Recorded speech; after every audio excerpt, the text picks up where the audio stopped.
Welcome to Frontline Faith, where faith meets culture. Today, we're plunging headfirst into the life of one of history's most fascinating and mysterious figures, Joan of Arc.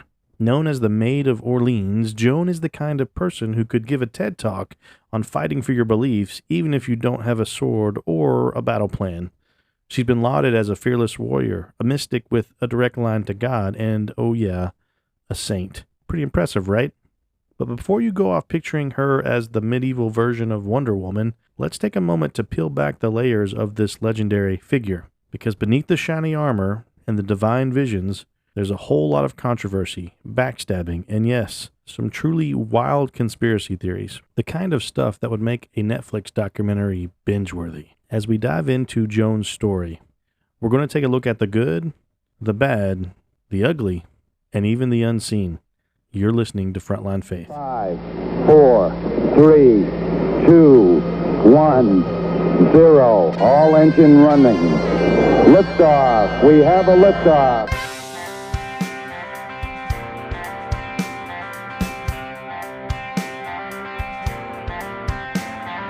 Hey everyone, welcome to Frontline Faith, a weekly podcast where faith and culture meet.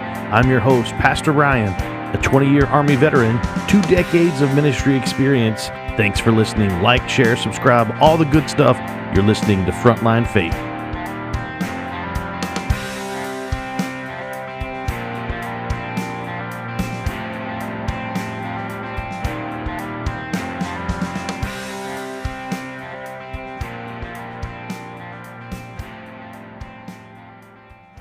As we look at Joan of Arc, we have to look at the historical background first. Joan was born in 1412 in the rural village of Domremy, France, during one of the bleakest periods in the 100 Years' War. Now, if you don't know what the 100 Years' War is, it was between 1337 and 1453. It was a series of conflicts fought between the Kingdom of England and the Kingdom of France, along with various allies on both sides. The war spanned over 100 years. Though it wasn't a continuous battle, it was rather a series of intermittent conflicts, truce, and peace agreements. The primary cause of the war was a dispute over the French throne. Now, Joan of Arc, her family was devoutly Catholic, and the war had ravaged the country. By the age of 13, Joan claimed to hear voices, which, she said, came from St. Michael, Catherine, and Margaret. These visions gave her a clear command: liberate France and ensure Charles VII took his place as the rightful king. Many viewed Joan's mission as miraculous. A young peasant girl, barely literate, claiming God's guidance to save a kingdom. In an age when women held little to no power, especially in the military, this was revolutionary. Through sheer faith and conviction, Joan gained an audience with Charles VII, who, after initial skepticism, saw her as a potential rallying point for his cause.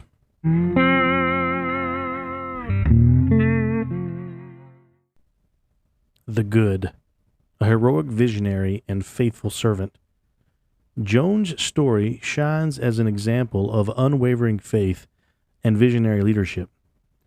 Against the backdrop of a France ravaged by the 100 Years' War, Joan, a simple peasant girl, rose to the occasion, driven by a divine calling. At just the age of 17, she persuaded Charles VII to allow her to lead an army to relieve the siege of Orleans in 1429. Her victory in that battle was nothing short of miraculous, given the dire circumstances. Joan's leadership transformed the morale of the French army and the nation as a whole, turning the tide of war in the favor of the French. This victory paved the way for Charles VII's coronation as king at Reims Cathedral, marking a symbolic and practical restoration of France's sovereignty. With the English forces in retreat, Joan's mission appeared to be accomplished. France had found its rightful king, and the dominant English presence was beginning to crumble. Theologically, Joan's mission embodies the essence of 2 Corinthians 12:9, where God speaks to Paul, "My grace is sufficient for you, for my power is made perfect in weakness." Joan's life provides a powerful example of how God often chooses the weak and the humble to achieve his grand purposes. Joan, with no military experience or formal training, depended entirely on God to lead her people to victory. Her life is a reflection of the divine paradox that true strength often manifests itself through vulnerability and dependence upon God's grace. Her confidence was not in her own abilities, but in the faith that God would guide her in her mission. She boldly proclaimed that she was on a divine mission, and she believed that God was with her in every battle. Joan's unwavering faith, particularly in the face of overwhelming odds, serves as a model for believers today. It speaks to the truth that God does not need our strength or wisdom, but rather our obedience and willingness to trust in his plan. Her life challenges us to step out in faith, trusting that even in our weakness, God's power can be made perfect. Joan's story is a call to live with courage, knowing that God can use us, no matter how unlikely we may seem, to fulfill his purposes. In her unwavering obedience, Joan embodies the words of Dietrich Bonhoeffer, "When Christ calls a man, he bids him come and die." Bonhoeffer's insights resonates with Joan's courage to risk everything, her life, honor, and reputation, for the call she believed was from God. She represents a radical model of obedience, standing as a challenge to anyone who would soften the gospel for the sake of comfort or cultural norms.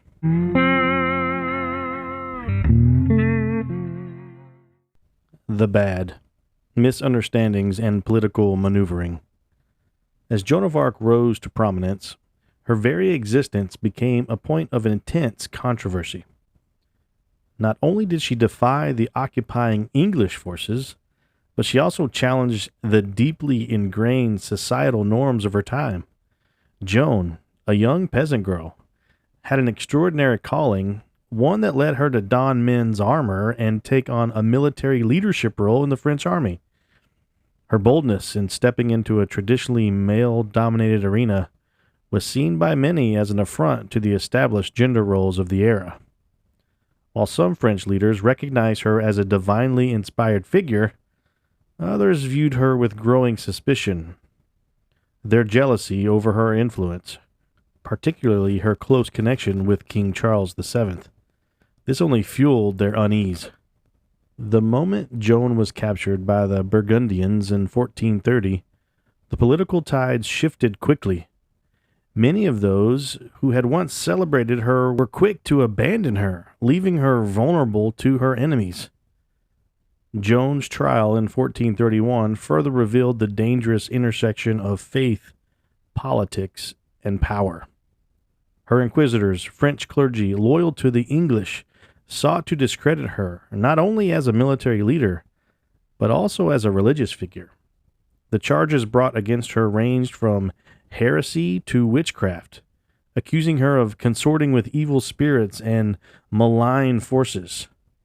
The central issue that became a focal point in her trial was her cross-dressing, an act that, according to some, violated biblical principles.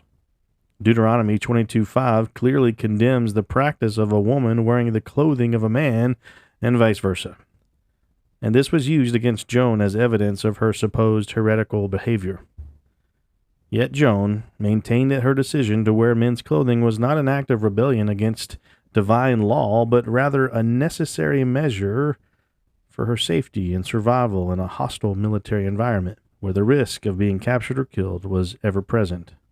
She argued that in her situation, the practical necessity of cross-dressing far outweighed the societal implications. The use of Scripture in Joan's trial invites a deeper examination of biblical exegesis. Some theologians suggest that the command in Deuteronomy 22:5 should be understood within its historical and cultural context. I would agree.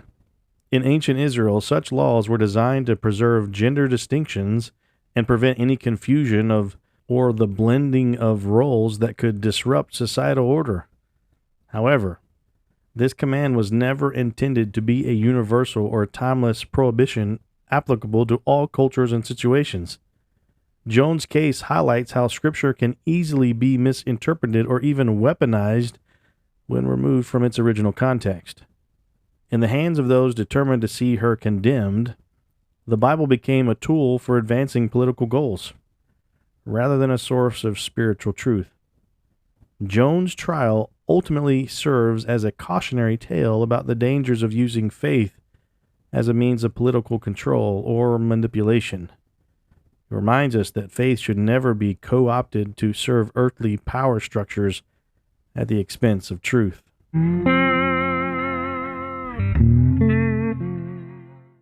The ugly, betrayal, martyrdom, and political calculation.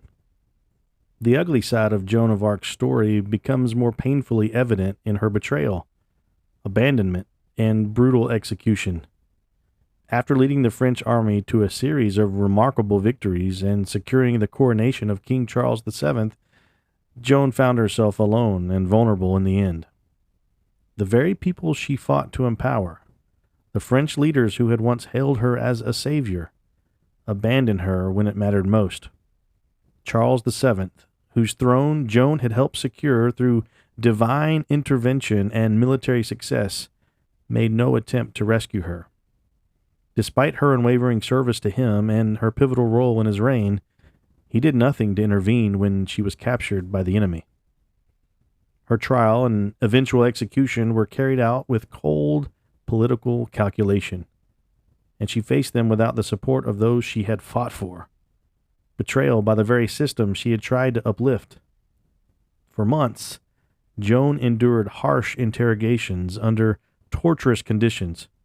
Her captors sought to break her spirit, using every means at their disposal to force her to recant her faith and her mission. The charges leveled against her were a concoction of political and theological accusations. These were designed to tarnish her character and discredit her as a figure of divine inspiration. Despite psychological and physical abuse, Joan remained steadfast. Her interrogators were unable to break her resolve. She persisted in her belief that she was carrying out God's will, even as the process of her trial was a mockery of justice. On May 30, 1431, Joan was burned at the stake in the marketplace of Rouen. Witnesses who stood by and watched her tragic end described how she met her death with unshakable courage, crying out to Jesus in her final moments. "I am not afraid," she reportedly said. Her last words, an expression of the unyielding faith that had carried her through so many battles. Her execution, while swift, was deeply symbolic, leaving a lasting scar on the conscience of the French church and on the legacy of Charles VII. Even those who had opposed her were struck by the dignity with which she faced her death. The English, who had played a role in her capture and trial, recognized her as a woman of profound conviction, despite their efforts to portray her as a heretic. Joan's execution became a defining moment in history, not only for the immediate impact it had on the French war effort, but also for the theological reflections it sparked. Many theologians have since interpreted Joan's death as a form of martyrdom, a final witness to the power of faith, even in the face of overwhelming adversity. The Protestant reformer John Calvin captured this sentiment when he wrote this: "Men can kill the body, but they cannot kill the soul." Calvin's words resonate with the story of Joan, whose faith endured despite the brutal treatment she received in life and in death. In her final moments, she remained unbroken, refusing to surrender her convictions or to deny the divine calling that had defined her life. Joan's brutal end invites a deeper reflection on what it truly means to follow God, especially in a hostile world. Her unwavering commitment to her mission and her refusal to recant, even under threat of death, raises profound questions about the cost of discipleship and the nature of true courage. In a world that often demands conformity and submission, Joan's example stands as a stark reminder of the power of a faith that refuses to be silenced, no matter the cost. As we reflect on her life and death, we are confronted with the challenge of considering what it means to stand firm in our own convictions, especially when those convictions may lead us down a path of suffering or rejection. Joan's legacy, a mix of triumph and tragedy, is a testament to the enduring power of faith, even in the most trying of circumstances.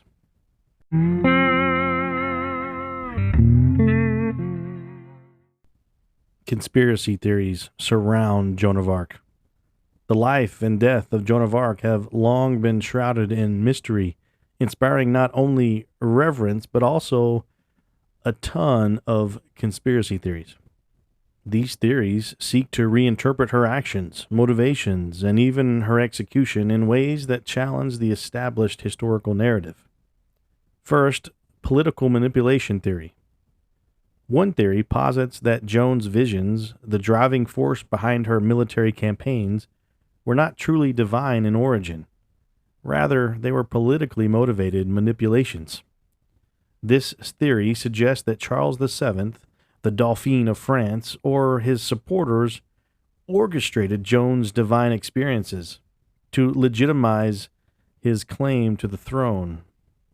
According to this view, Joan was not the instrument of divine intervention, but rather a carefully crafted tool to unite the French against their English oppressors. Her role as a charismatic leader and symbol of hope for the French would have been invaluable in a time of Charles' legitimacy was in question. Once her mission had been accomplished, contributing to Charles's coronation, she was discarded, sacrificed, and left to the whims of the English and their political maneuvering. Another theory says Joan escaped and lived in obscurity. This is a fantastical theory suggesting that Joan was not executed at all. Some conspiracy theorists argue that an unknown woman took her place at the stake, and during the execution, Joan herself was secretly rescued, or possibly even escaped. This theory proposes that Joan lived out the remainder of her life in hiding, perhaps under a false identity, protected by those who believed in her cause. While historians dismiss this idea, it persists because of the legendary status Joan achieved after her death. The idea that such a figure could escape the English and their political reach feeds into the mythic nature of her story. Her rise from obscurity, her role as a leader, and her apparent untimely demise all suggest a life that transcends the ordinary. Joan, in this view, became more than a historical figure. She became a symbol of the supernatural or the unexplainable. There's also the church and ecclesiastical conspiracy. This theory centers around Joan's relationship with the Catholic Church. Some argue that her trial was not just about heresy, but part of a larger, more systematic effort by the Church to suppress a prophetic voice that challenged its authority. Joan's direct claims of divine guidance, her defiance of ecclesiastical norms, and her refusal to recant her visions could have been seen as a threat to the power structure of the Catholic Church. The trial was a means of not only punishing her for her supposed heresy, but also discrediting her as a rival to the established authority of the Catholic Church and its teachings. According to some, the Church may have viewed her as a dangerous force, a woman with influence over the masses who could potentially lead to reforms or even shifts in religious power. Her trial and subsequent execution in this light are seen as a calculated effort to silence a voice that could potentially stir rebellion against the established order. Some conspiracy theories go even further, suggesting that Joan was not simply a pawn, but a leader with a prophetic message that was deemed too radical for both the church and the French nobility. Her visions, described as messages from saints and angels, were deeply unsettling for the ruling class, as they suggested divine guidance that transcended traditional political and religious institutions. For this reason, Joan's trial was not just about heresy, it was about control. The Catholic Church, in particular, may have feared that Joan's influence could lead to a religious movement that undermines the very foundation of the Catholic Church and its relationship to the state. In this interpretation, her trial was an attempt to bury her legacy, to turn her from a symbol of resistance to one of apostasy. A final theory suggests that Joan's entire life and mission were a part of a larger political struggle between France and England during the 100 Years' War. Some theorists claim that Joan was used as a political pawn, manipulated by both sides to gain an advantage. The French court, particularly Charles VII, could have seen her as a symbol of divine favor, while the English saw her as a formidable threat to their control of France. Her trial, according to this theory, may have been as much about diplomacy as it was about theology, with her execution serving as a warning to both the French and English about the consequences of invoking divine intervention for political gain. Each of these theories reveals the complexity of Joan of Arc's life, her legacy, and her story over time has become a battleground for competing interpretations. Whether seen as a pawn, a martyr, a divine messenger, or a threat to the powers that be, Joan's life continues to inspire both admiration and skepticism, illustrating the tension between history, myth, truth, and legend.